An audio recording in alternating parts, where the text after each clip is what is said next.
All right, so I just got back from a training session with the CEO of one of the top healthcare companies in the country. And he was pretty frustrated. He said, look, Donnie, I've been having this awful knee pain. I've met with my chief medical examiner. I've seen the top physicians. Nobody can really figure out exactly what's wrong with my knee, let alone how to solve it. So we said, okay, look, you've already had all these images of your knee, and they're not really showing what the problem is. So let's take a look at your movement patterns, the way your knee is actually moving throughout the day, and see if we can find anything there. And sure enough, we found that he had one of the most common compensations that people have. So one of the most common problems with the way his knee moves. And when we addressed that, it was like a switch. He immediately started feeling better, and it's really been solving his knee pain. So look, again, the compensation he had was not unique. A lot of people have this. But the fact that he has access to some of the top healthcare professionals in the country, and nobody had quite picked up on this or given him this feedback, means that there's probably a lot of you out there who have very similar issues and who aren't getting the data that they need to know what's wrong with my knee and how do I fix it. So that's my goal with this video, is to hopefully give you some more data that you can apply and test out, see if you have a similar issue, and see if you can fix it in a similar way.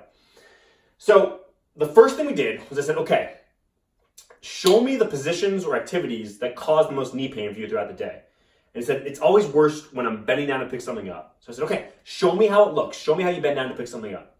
And he immediately did this. He said, it's this, it's that right there. That causes the most knee pain. And that was all I need to see. Because again, this is one of the most common compensations that people have. This, shooting your knees forward past your toes, in general is a pretty bad position for the knee to be in.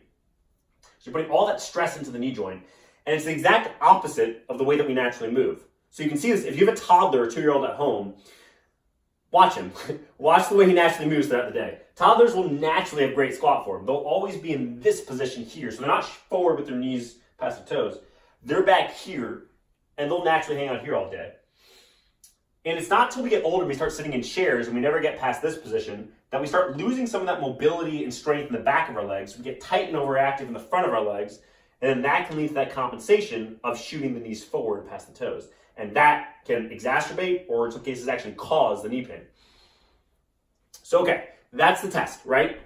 Try out, see if pushing your knees forward hurts, and then sit your hips back, pushing into your heels like you're sitting back into a chair, and see if that makes it feel better.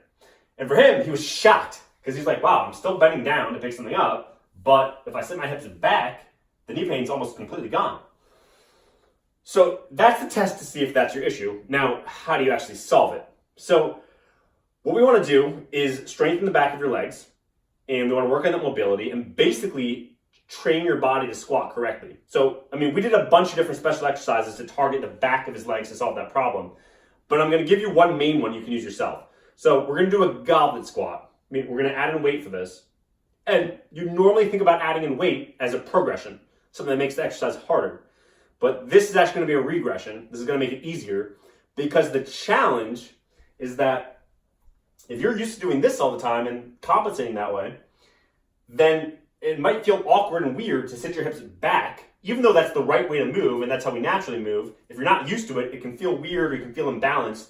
So by adding in a weight, what that's going to do is actually offset your balance and make it easier to squat correctly.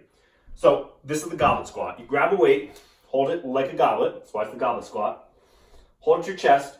Again, it's going to offset your weight, and then it'll be easier to sit your hips back behind you. So you can even almost take your toes off the ground, but really make sure you're putting your weight into your heels, which will activate the back of your legs, the hamstrings and glutes, and then squat back. Because if you're sitting back into a chair, sit back behind you, and then push through your heels, and that should light up your hamstrings and glutes, feel it in the back of your legs. So again, send the hips back behind you, push through your heels to come on up.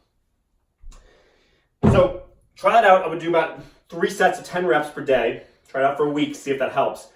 But look, this video alone is probably not going to fix your knee pain completely. But again, my goal is for you to identify, is that my problem, and will something like this help?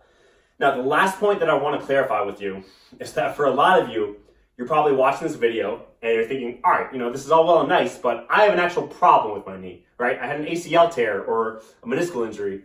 So doing some of these exercises is not going to really help.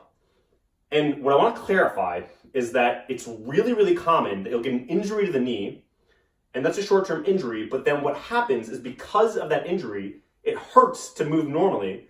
And so because you have knee pain normally when you move, that causes some compensations. It causes you to avoid that knee pain and move in all funky ways to avoid it. And then that can lead to a long-term change in your movement patterns, which often at least exacerbates, if not is the actual cause of your chronic knee pain, which is very counterintuitive because people usually think, okay, my knee hurts because I had an injury. But often it's not the injury itself, it's the resulting movement pattern changes that makes the long-term pain. So if you have an injury to your knee, obviously first get clear with your physician, make sure it's okay to exercise and try things like this. But if you have that clearance, then doing some of these exercises might be a game changer for you.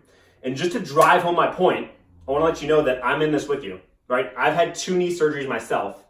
They didn't really help, but working on my own movement patterns, working on things like this, changing the ways that I'm naturally moving throughout the day with strategic exercises has by far been the most effective piece in solving my own knee pain. So again, give this test a shot. See if sitting into your pushing into your toes with your knees forward, if that hurts, then see if sitting into your heels with your hips back, if that feels better. Then you know what the problem is, you know how to fix it. So give that a shot, let me know how it works. I'll see you next time.